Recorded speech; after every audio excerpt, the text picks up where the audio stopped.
ሰላም ሰላም ውድ ተማሪዎች እንደምቆያችሁ። በዛሬው የ8ኛ ክፍል ሲቲዝንሺፕ ዩኒት 4 ዩኒት ሪቪው ኩዌስችን እንሰራለን። የምዕራፍ 4 የማጠቃለያ ጥያቄዎችን ነው ዛሬ የምንሰራው። እንግዲህ ምዕራፍ 4ን አብረን በደንብ አይተናል።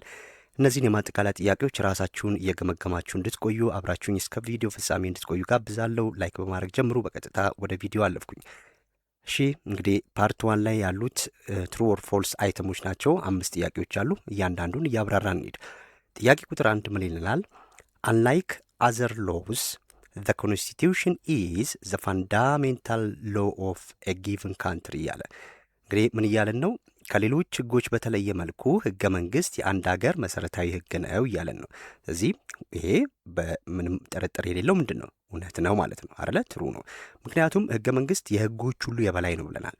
ሱፕሪም ሎ ነው እንግዲህ ሱፕሪም ሎ በመባል ይታወቃል አይደለ? ስለዚህ ማንኛውም ሌላ ህግ ሁሉ ከህገ መንግስቱ ጋር መቃረን የለበትም ብለናል። ስለዚህ ይሄ የህጎች ሁሉ በላይ ስለሆነ እውነት ይሆናል ማለት ነው።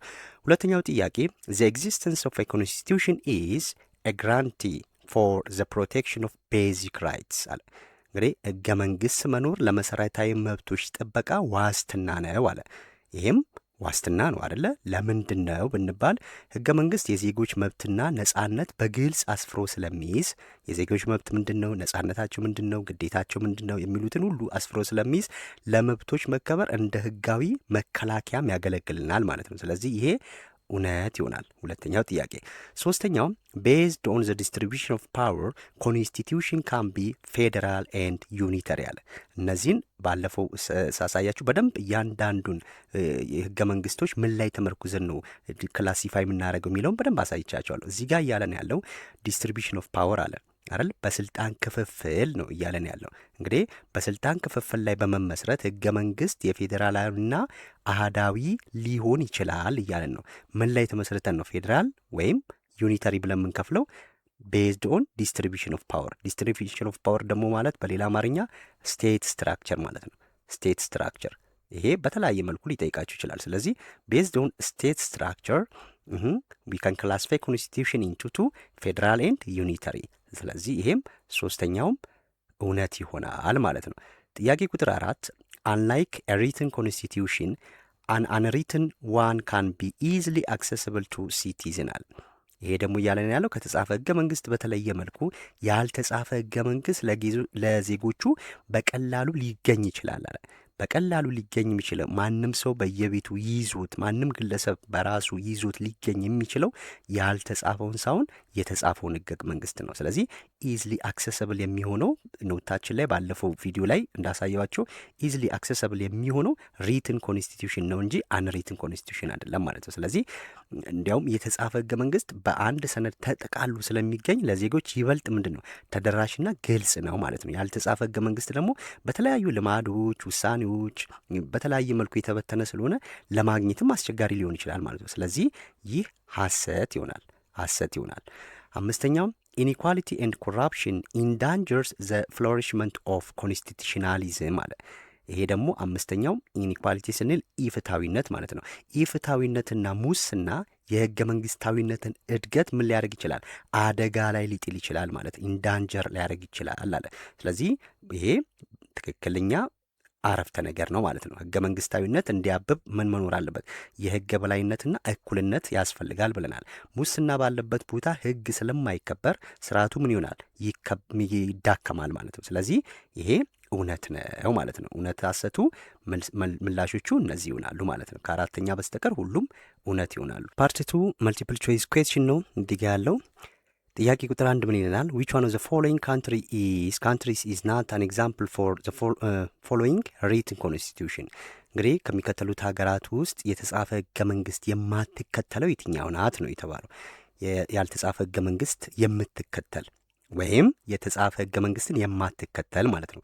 ኤ ግሬት ብሪቴን፣ ቢ ዩናይትድ ስቴትስ፣ ሲ ኢትዮጵያ፣ ዲ ናይጄሪያ አለን። ከነዚህ ከአራቱ ያልተጻፈ ህገ መንግስት የምትከተለው ማናት? ለምሳሌ ኢትዮጵያ የተጻፈ ህገ መንግስት ነው ያላት። አሜሪካም የተጻፈ ህገ መንግስት አላት አይደለ? ፌዴራላዊ ካንትሪ ናት። እቺም የተጻፈ ህገ መንግስት ነው ያላት፣ ፌዴራላዊ ናት። ስለዚህ ያልተጻፈ ህገ መንግስት የምትከተለው ማናት? ኤ ነው ግሬት ብሪቴን።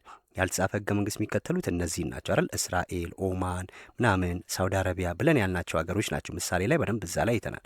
ስለዚህ ሁለተኛው ጥያቄ ደግሞ የሚለን ዳሽ ኢዝ ኤ ፎርም ዊች ሪኳየርስ ሲምፕል ፕሮሲጀር ፎር አሜንዲንግ ዘ ኮንስቲትዩሽን። ምን እያለን ነው?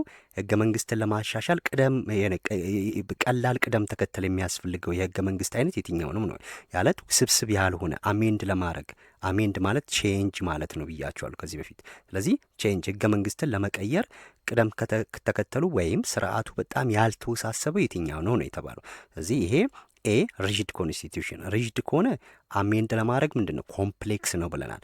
ሪትን ኮንስቲትዩሽን ኢዝ ኦልሶ ሪጅድ ነው ብለናል። ሪትን ከሆነ ማለት ነው። ፌዴራል ኮንስቲትዩሽንም ምንድን ነው? ፌዴራል ኮንስቲትዩሽንም ሪጅድ ነው። ይሄ ሪትን ነው ሲጀምር፣ ከዛን ሪጅድ ነው ማለት። ስለዚህ እዚህ ጋር ማን ሊሆን የሚችለው? ሁለተኛው ሲ ነው። ፍሌክሲብል ኮንስቲትዩሽን ነው ማለት ነው። ይሄ ፍሌክሲብል ተለዋዋጭ ወይም ቀላል የሆነ ህገ መንግስት እንደ ተራጎች በቀላሉ ሊሻሻል የሚችል ሲሆን፣ ይሄ ግትር የሆነው ሪጅድ ህገ መንግስት ግን ከባድና ረጅም ቅደም ተከተልን ይጠይቃል ማለት ነው። እነዚህ ደግሞ እዚህ ውስጥ የሚካተቱ ናቸው። ስለዚህም ሲ ይሆናል። ሶስተኛው ኮንስቲቱሽናሊዝም ኔሴሰርሊ ኢምፕላይስ ኦል ኤክሰፕት አለ። ምን እያለን ነው? ህገ መንግስታዊነት የግድ ከሚከተሉት አንዱን አያካትትም ማለት። ህገ መንግስታዊነት የግድ ከሚከተሉት አንዱን አያካትትም ማለት። ኤ ሊሚትድ ገቨርንመንት። ኮንስቲቱሽናሊዝም ከተባለ ሁልጊዜ ህገ መንግስታዊነት ሲባል ህገ መንግስቱ ላይ ያለውን በተግባር ማዋል ነው ብለናል አደለ? ህገ መንግስት ደግሞ የመንግስትን ስልጣን መገደብ አንዱ ነው። አንዱ ዋናው መሰረታዊ ነገር ይሄ ነው። ሊሚት ማድረግ መቻል ነው አይደል? ይሄ ግዴታ ነው ማለት ኮንስቲቱሽናሊዝም ላይ። ሁለተኛ ሪስፔክት ፎር ቤዚክ ራይትስ። ይሄም ህገ መንግስት ካለ ህገ መንግስታዊነት ካለ የግድ ምን ሊኖር ይችላል? መሰረታዊ መብቶች መከበር መቻል አለባቸው ማለት ነው። ሲ ላይ ዘ ፕሬዘንስ ኦፍ ኮንስቲቱሽን አለ። የህገ መንግስት መኖር ነው እያለን ያለው የህገ መንግስት መኖር። ዲ ፕሪቫለንስ ኦፍ ዘ ሩል ኦፍ ሎ አለ። ይሄ ደግሞ የህግ የበላይነት መከበርን ነው እዚህ ጋር የሚያሳየን ማለት ነው። ስለዚህም እዚህ ጋር የግድ አሁን ህገ መንግስታዊነት ለማለት ህገ መንግስቱ ምን መደረግ አለበት? ወደ ተግባር መቀየር መቻል አለበት እንጂ ዘ ፕሬዘንስ ኦፍ ኮንስቲቱሽን ብቻውን ምን አያረግም? ኮንስቲቱሽናሊዝም አለ የሚለውን አያሳይም። ህገ መንግስት ብቻ መኖሩ ህገ መንግስታዊነትን አያሳይም ማለት ነው። ስለዚህ ይሄ ሲ ነው ማለት ነው። ለምንድን ነው እንግዲህ ይህ ጥያቄ በጣም ጥንቃቄ የሚፈልግ ጥያቄ ነው። አንድ ሀገር ህገ መንግስት ወይም ሰነዱ ስላላት ብቻ ህገ መንግስታዊነት አለ ማለት አይቻልም ብለናል። ህገ መንግስታዊነት የሚያተኩረው ምንድን ነው? ህጉ በተግባር ላይ መዋሉን ነው። ያ ማለት ሊሚትድ ገቨርንመንት መኖር፣ ሩል ኦፍ ሎ መኖር አለበት። አያችሁ፣ ሩል ኦፍ ሎ መኖር አለበት። ስለዚህ ሆኖም በተለምዶ ህገ መንግስት መኖሩ እንደ መነሻ ቢታይም ያለ ተግባር ግን ህገ መንግስታዊነት አይረጋገጥም። ስለዚህ ግዴታ ይሄ መኖር የለበትም ማለት ነው። እሺ አራተኛው ምን ይላል? which one of the following is the basic purpose of the constitution? አሁን ከሚከተሉት ውስጥ የህገ መንግስት መሰረታዊ ዓላማ የትኛው ነው እያለን ያለው። የህገ መንግስት መሰረታዊ ዓላማ የትኛው ነው? ኤ ዲፋይን ዘ ቤዚክ ኦርጋን ኦፍ ገቨርንመንት። አዎ ይሄ ትክክል ነው አይደለ? ቤዚክ ኦርጋን ኦፍ ገቨርንመንት ሌጊስሌቲቭ፣ ኤክስኪዩቲቭ፣ ጁዲሻሪ ብለን የምንለውን ነው። ቢ ኤ ቤዝ ፎር ኔሽን ቢልዲንግ ፕሮሰስስ። እንግዲህ ለሀገር ግንባታ ይሄ መሰረት ነው አለ። አዎ የሀገር ግንባታ መሰረት ነው ህገ መንግስት ማለት ነው። ሲ ፕሮቫይድስ ሊሚትስ ፎር ገቨርንመንት ፓወር። ይሄም ቅድም እዚህ ጋር ያለው ነው ሊሚትድ ገቨርንመንት ብለን ኮንስቲቱሽናሊዝም ካለ ማለት። ስለዚህ የህገ መንግስት ሌላው ዓላማው ይሄ ነው። ስለዚህ ሁሉም እዚህ ጋር መልስ መሆን የሚችሉ ናቸው ማለት ነው። መልስ መሆን ይችላሉ። ጥያቄ ቁጥር 5 among the following which one is not the purpose of constitutionalism? ከሚከተሉት ውስጥ የህገ መንግስታዊነት ዓላማ ያልሆነው ነው ያለን። ናት ነው አይደለ? ስለዚህ የህገ መንግስታዊነት ዓላማ ያልሆነው የትኛው ነው? ስለዚህ ማየት ነው። ኤ ensuring sovereignty of the people። አዎ ይሄ ነው አይደለ? ምክንያቱም የህዝቡን ሉዓላዊነት ማረጋገጥ የህገ መንግስት አንዱ ዓላማ ነው። ሁለተኛው ፕሮሞት ዘ ኮመን ጉድ ኤንድ ናሽናል ኢንትረስት። ይሄ ደግሞ የጋራ ኮመን ጉድና የብሔራዊ ፍላጎትን ማረጋገጥ። የስ ይሄም ልክ ነው። ናሽናል ኢንትረስትና ኮመን ጉድን ማረጋገጥ ፕሮሞት ማድረግ አንዱ የህገ መንግስት ዓላማ ነው። ሲ ሜክ ገቨርንመንት ኦፊሻል አካውንታብል ኤንድ ሪስፖንሲብል። ይሄም ልክ ነው። እዚህ ተጠያቂነትና ግልጽነት የመንግስት ኦፊሻሎች ወይም የባለስልጣኖች ማለት እንችላለን ገቨርንመንት አካውንታብልና ሪስፖንሲብል መሆን እንዳለበት ይሄ ማረጋገጥ ነው ህገ መንግስት ዓላማው። ዲ ኢምፔድስ ዘ ዲሞክራታይዜሽን ፕሮሰስ ኦፍ ኤ ካንትሪ። ይሄ ደግሞ እቺ ቃል ምን ታደርገዋለች? ፉርሽ ታደርገዋለች ማለት ነው። ይህንን አረፍተ ነገር ኢምፔድ ዘ ዲሞክራታይዜሽን ፕሮሰስ ኦፍ ኤ ካንትሪ ሲል የሀገርን የዲሞክራሲ ስርዓት ግንባታ ምን ማደናቀፍ ማለት ነው። ኢምፔድ ማለት ያንን ነው። ስለዚህ የሀገር የዲሞክራሲ ግንባታን ያደናቅፋል አለ። ምን? ህገ መንግስታዊነት ያደናቅፋል እያለ ነው። ስለዚህ ይሄ ትክክል አይደለም ማለት ነው። ይሄ በዚህ ታጨረስን። ሶስተኛው ፓርት ሾርት አንሰር ኤክሰርሳይዝ ነው። ኩዌስችን ነምበር 1 ዳሽ ኢዝ a way in which the state power is exercised in accordance with the laws embedded in the constitution። ይሄ ደግሞ ምን እያለን ያለው የመንግስት ስልጣን በህገ መንግስት ውስጥ በተቀመጡት ህጎች መሰረት የሚተገበርበት አያችሁ፣ የሚተገበርበት መንገድ ወይም ስርዓት ምን ይባላል አለ። ምናል የመንግስት ስልጣን በምን መሰረት? በህገ መንግስቱ መሰረት፣ በህገ መንግስቱ መሰረት። ስለዚህ ህገ መንግስት ኖሮ ያንን ህገ መንግስት የምንተገብር ከሆነ ይሄ ምን ይባላል? ህገ መንግስታዊነት ይባላል ማለት ነው። ስለዚህ ኮንስቲቱሽናሊዝም ማለት ነው።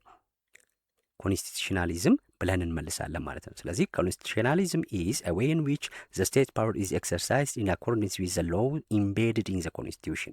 ይሄ ኮንስቲቱሽናሊዝም ይሆናል ማለት ነው። ሁለተኛው ዳሽ ኢዝ acting on one's own will and decision in violation of laws and the right of others አለ። እንግዲህ ይህ ደግሞ ህግንና የሌሎችን መብት በመጣስ ነው ያለን። በመጣስ በራሱ ፍቃድና ውሳኔ ላይ ተመስርቶ መስራት ምን ይባላል? እንደዚህ አድርገን በምንሰራበት ሰዓት ላይ በዘፈቀደ በአምባገነንነት አይደል የግል ፍላጎታችንን ብቻ የግል ውሳኔያችንን ብቻ የምናረግ ከሆነ የሌሎችን መብት ሳናከብር የምናረግ ከሆነ ይሄ አምባገነናዊነት ወይም ይሄ በዘፈቀደ አሰራር ማለት ነው። ስለዚህ መጽሐፋችን ላይ ምን ብለናል? አርቢትራሪ ሩል ብለናል። አርቢትራሪ ሩል ይባላል ማለት ነው። አርቢትራሪ ሩል ሁለተኛው ይሄ ይሆናል ማለት ነው። እሺ የመጨረሻው ትእዛዝ 4 ጊቭ ሾርት አንሰርስ ፎር ዘ ፎሎዊንግ ኩዌስችንስ። ኩዌስችን ነምበር 1 ዲስከስ ሳም ኦፍ ዘ ኢምፖርታንስ ኦፍ ኮንስቲቱሽናሊዝም ፎር ኤ ጊቨን ካንትሪ አለ። እንግዲህ የህገ መንግስታዊነት የህገ መንግስታዊነት ጥቅሞችን ነው እዚህ ጋር ያለው። ያ ማለት ህገ መንግስታዊነት ለአንድ ሀገር ያለውን ጠቀሜታ ተወያዩ ነው እያለን ያለው። ብዙ ነገሮች መጥቀስ እንችላለን አይደለ? ህገ መንግስታዊነት ለአንድ ሀገር ምን ምን ጠቀሜታ አለው ስንል አንደኛ ያው ህገ መንግስታዊነት የመንግስትን ስልጣን በመገደብ አምባገንነትን እንዳይነግስ ያደርጋል ማለት ነው። ስለዚህ ሊሚት ዘ ፓወር ኦፍ ገቨርንመንት ብለን ማለት እንችላለን። የህዝቦችን ሰብአዊ መብት እና ዲሞክራሲያዊ መብት ማረጋገጥ። ሁለት ለፕሮሞት ማድረግ ኮመን ጉድ ናሽናል ቢልዲንግ። እነዚህ ሁሉ ምንድን ናቸው? ጥቅሞች ናቸው ማለት ነው። የህገ መንግስት ጥቅሞች ናቸው። መጽሐፋችሁ ላይ ያሉትን ሁሉ መዘርዘር ትችላላችሁ። አራተኛው ምን ይለናል? ኢቫሉዌት ዘ ኮንሲኩዌንስ ኦፍ አብሰንስ ኦፍ ኮንስቲቱሽናሊዝም ኢን ኤ ጊቨን ካንትሪ። ይህንንም በቅርብ የሰራሁት ቪዲዮ ላይ ነው። ይሄ ደግሞ በአንድ ሀገር ላይ ኮንስቲቱሽናሊዝም ባይኖር ይሄ አልቲሜት ኮንሲኩዌንሱን ነው እዚህ ጋር የጠየቀን አይደል? ዘ ኮንሲኩዌንስ ኦፍ ዋት አብሰንስ ኦፍ ኮንስቲቱሽናሊዝም ምን ይኖራሉ እዚህ ጋር? ኢንጀስቲስ ኢፍትሐዊነት ይነግሳል። ኢንጀስቲስ ይኖራል ማለት ነው። ኢንጀስቲስ ይነግሳል። ሁለተኛ ኢኒኳሊቲ ይነግሳል። ኢኒኳሊቲ ይኖራል። ኮራፕሽን። እነዚህ ሁሉ ህገ መንግስታዊነትን ከአለማክበር የሚመጡ ውጤቶች ናቸው ማለት ነው። ውጤቶች ናቸው። እነዚህን ሁሉ መዘርዘር እንችላለን። አንደኛው ከዚህ በፊት ምን ብለናል? አሁን ላይፍ ዊዛውት ኮንስቲቱሽናሊዝም አንድ ሀገር ያለ ህገ መንግስታዊነት ምን ነገሮች ይኖሯታል ሲባል የመጀመሪያ ሎውለስነስ ይኖራል፣ አርቢትራሪ ሩል ይኖራል፣ አብሰንስ ኦፍ ሰርቴኒቲ ይኖራል። ስለዚህ የእነዚህ ነገሮች ሁሉ ኮንሲኩዌንሲ ደግሞ እነዚህ ናቸው ማለት እዚህ ጋር የጠቀሱት። ስለዚህ እነዚህ ማለት እንችላለን። ሌላው ኮምፔሪንግ ኮንትራስት ኢፌክቲቭ ኖሚናል ኮንስቲቱሽን ኤንድ ኢቫሉዌት ኢች ኢን ኢትስ ኢምፕሊኬሽን ኢን ሰስቴኒንግ ኮንስቲቱሽናሊዝም። እንግዲህ ይህንንም ከዚህ በፊት ያልናቸው ነገሮች ናቸው። መጽሐፋችሁ ላይ በደንብ አለ። በሰራሁላችሁ ቪዲዮ ላይም እያንዳንዱ ነጥብ አንስቻለሁ። ስለዚህ እዚህ ጋር እያለን ያለው ሁለቱን ይሄ ኢፌክቲቭ እና ኖሚናል የሚባሉትን ህገ መንግስቶች ምን ማድረግ ማወዳደር ነው። ኮምፔር እና ኮንትራስት ማድረግ ማለት ነው። ማነጻጸር፣ እያወዳደርን ማየት። ኢፌክቲቭ ከተባለ ምንድን ነው? እዛ ህገ መንግስት ላይ የተጻፈው ነገር በጠቅላላ ምንም ይሆናል ኢምፕሊመንት መደረግ የሚችል ነው፣ ይተገበራል ማለት ነው። ኖሚናል ግን እዚህ ጋር ምንድን ነው? የይስሙላ ነው። ያ ማለት ህገ መንግስቱ ላይ ስለ ነጻነት ሊያወራ ይችላል። ሀሳብን በነጻነት መግለጽ፣ የመዘዋወር ነጻነት፣ የመተቸት፣ ማንኛውንም ሰላማዊ ሰልፍ የማድረግ የመደራጀት ምናምን መብቶችን በህገ መንግስቱ ላይ አስፍሯል። ግን በተግባር ግን የለበትም ማለት ነው።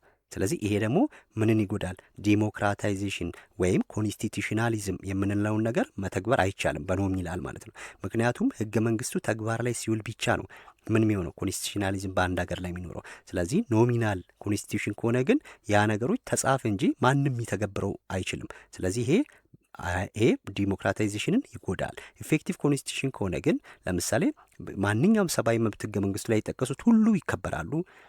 ዲሞክራሲያዊ መብቶች ይከበራሉ። የመዘዋወር፣ የመናገር፣ የመስራት እነዚህን ሁሉ ነገሮች ህገ መንግስቱ ላይ ያሉት ነገሮች ሁሉ መተግበር የሚችሉ ናቸው ማለት። ስለዚህ ተተገበሩ ማለት ኮንስቲቱሽናሊዝም ተረጋገጠ ማለት ነው። እንደዚህ አድርገን ማሰብና መመለስ እንችላለን። ምላሾቹ እያንዳንዱ መጽሐፍ ላይ ስላሉ ነው። ራይት ዳውን ዘ ሮል ኦፍ ኮንስቲቱሽናሊዝም ኢን ሰስቴኒንግ ፒስ ኤንድ ስታቢሊቲ። እንግዲህ ህገ መንግስታዊነት መረጋገጡ ያለውን ጥቅም ነው ዘርዝሩ እያለን ያለው ማለት ነው። ስለዚህ አንድ ሀገር ላይ ህገ መንግስታዊነት ተረጋገጠ ማለት ምንድን ነው በምንልበት ላይ በተለያየ መልኩ ይህንን መዘርዘር እንችላለን ማለት ነው። ስለዚህ የመጀመሪያው ይሄ ፕሮቴክቲንግ ራይትስ የዜጎችን መብት ይጠበቃል ኮንስቲቱሽናሊዝም ከተረጋገጠ ማለት ነው። ሴፍቲ ፎር ፐርሰናል ፕሮፐርቲ ደህንነት ይሰማላል። ሮል ኦፍ ሎ ኢንፎርስመንት ይኖራል። ህግ በተግባር ይረጋገጣል።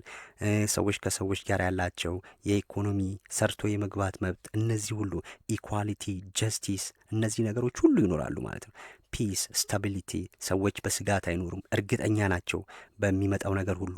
ይሄ ሁሉ ህገ መንግስታዊነት ሲረጋገጥ ነው ማለት ነው። ስለዚህ የዚህ ተቃራኒ ደግሞ ሎውለስነስ፣ አርቢትራሪ ሎር ይኖራል፣ ኢኒኳሊቲ ይኖራል፣ አብሰንስ ኦፍ ሰርቴኒቲ ይኖራል፣ ኢንጀስቲስ፣ እነዚህን ሁሉ ነገሮች፣ ኮራፕሽን፣ የዚህ የኮንስቲቱሽናሊዝም በአንድ ሀገር ላይ ሳይኖር ሲቀር የሚከሰቱ ነገሮች ናቸው ማለት ነው። እነዚህ በዚህ መመለስ ትችላላችሁ ማለት ነው። ሶ ይሄ የምዕራፍ 4 ማጠቃለያ ጥያቄ ነው። በቀጣይ ምዕራፍ 5 ሂውማን ራይትስ የሚለውን ሰፋ ያለ ምዕራፍ ነው። ይህንን በደንብ ተዘጋጅቼ በዝርዝር ይዤላችሁ እመጣለሁ። እዚህ ላይ ያልገባችሁ ነገር ካለ ሀሳብ፣ አስተያየት፣ ጥያቄ ማንኛውም ነገር ካለ በኮሜንት አስቀምጡልኝ። ላይክ፣ ሼር፣ ሰብስክራይብ ማድረግ አይረሳ። ባይ ባይ።